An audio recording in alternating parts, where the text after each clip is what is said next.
If you bought an electric vehicle stock in 2021, you probably thought you were buying the future. You weren't. You were buying a lottery ticket in a burning building. By the time 2026 is over, financial analysts predict that nearly 99% of the EV startups that went public during the SPAC boom will be insolvent, acquired for pennies, or simply gone. We are not talking about a market correction. We are witnessing an extinction event. The EV winter isn't coming. It is here, and the floor is dropping out from under the most hyped industry of the decade. To understand why 2026 is the year the music stops, look at the graveyard that is already filling up. Fisker is gone. Lordstown Motors is gone. Arrival, Proterra, Volta wiped out. But those were just the tremors. The earthquake is hitting right now. In China alone, over 400 EV companies have ceased operations between 2018 and 2025. That is not a typo. 400 companies. The few that remain are currently engaged in a suicidal price war that is bleeding them dry. And that contagion has crossed the ocean to Europe and North America. The first nail in the coffin is a concept called cash burn versus reality. For the last 5 years, EV companies ran on a promise. They told investors that if they could just build the factory, the cars would sell themselves. But in 2025, we learned the ugly truth. Building a car is hard, but selling it at a profit is nearly impossible. Ford, a legacy giant with deep pockets, took a $19.5 billion restructuring charge related to its EV division. They are losing tens of thousands of dollars on every single battery-powered unit they sell. If Ford, with 100 years of manufacturing experience, cannot stop the bleeding, what chance does a startup like Lucid or Rivian have when their capital dries up? And capital is drying up. The era of free money is over. Interest rates have fundamentally changed the landscape. In 2021, a startup could borrow $1 billion at near zero interest to build a factory in Arizona. In 2026, that debt is due, and refinancing it costs 3 times as much. Investors who were once happy to wait 10 years for a return are now demanding profitability today. But these companies are years away from breaking even. It is a mathematical pincer movement. Their costs are rising, their access to cash is closing, and the consumer demand they banked on has hit a brick wall.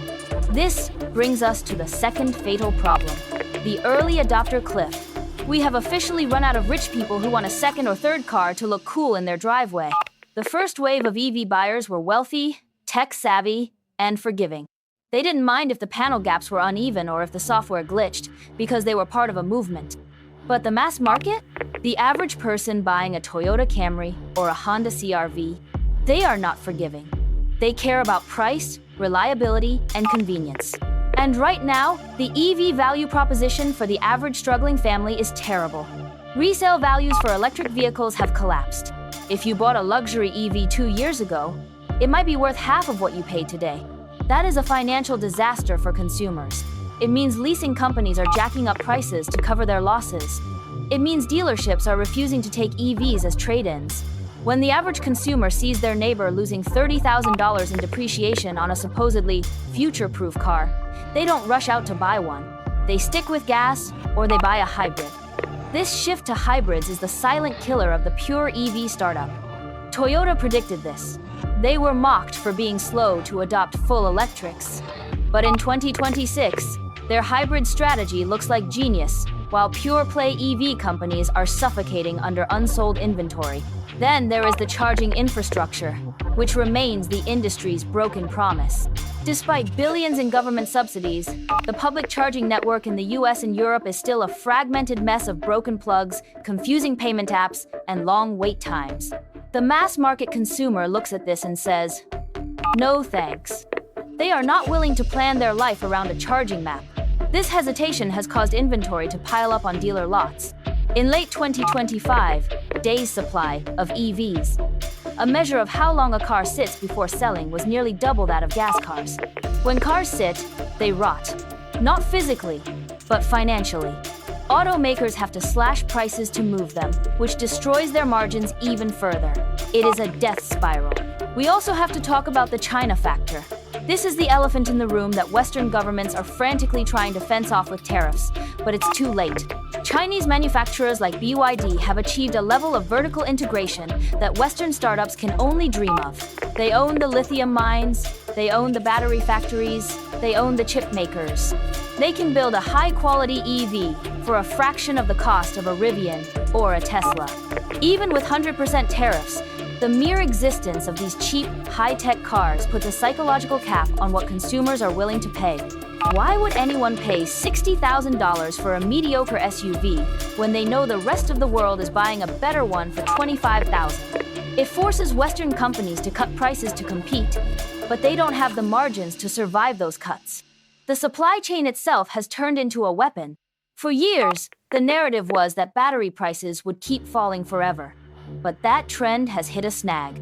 Geopolitical tensions have made the raw materials lithium, cobalt, nickel volatile. Western companies are trying to build supply chains that exclude China, but that is expensive and slow. Meanwhile, legacy automakers are flexing their muscles. Companies like GM and Volkswagen can afford to bleed money on EVs for another 5 years because their gas truck sales are subsidizing the losses. Startups do not have that luxury. They have one product, and if that product isn't profitable, they die. So, what does the bankruptcy of 2026 look like? It won't necessarily be a Chapter 7 liquidation where the doors are padlocked overnight. It will be a wave of distressed acquisitions. We will see the tech giants Apple, Amazon, maybe even oil companies swooping in to buy the intellectual property of these failed startups for pennies on the dollar. They don't want the factories. They want the battery patents and the software engineers. The brands themselves will dissolve. The cars on the road will become zombie cars, vehicles with no manufacturer support, no software updates, and no spare parts. We are already seeing this with Fisker owners who can't get a windshield replaced or a software bug fixed. Imagine that problem scaled up to hundreds of thousands of vehicles. The media keeps calling this a growing pain. It is not. It is a consolidation phase typical of every major industrial revolution. In the early 1900s, there were hundreds of American car companies. By the 1950 seconds, there were 3. We are compressing 50 years of consolidation into 5. The survivors will be the ones with fortress balance sheets Tesla, arguably, and the legacy giants who pivoted intelligently. The rest? The 99%? They are walking dead. They are currently burning the last of their cash reserves trying to market cars that the public is too broke or too skeptical to buy. The ugly truth is that the EV revolution was built on cheap money and hype, not sustainable economics. In 2026, the bill comes due. We are about to see a clearing of the forest. It will be brutal, it will be messy, and billions of dollars of investor wealth will evaporate. But it is necessary. The companies that emerge from the ashes of 2026 will be the real automakers of the future, not the PowerPoint presentations that scammed Wall Street for half a decade. If you are watching this and holding on to hope that your favorite underdog EV stock is going to bounce back, look at the numbers. The cash is gone. The customers are gone. And soon, the companies will be too.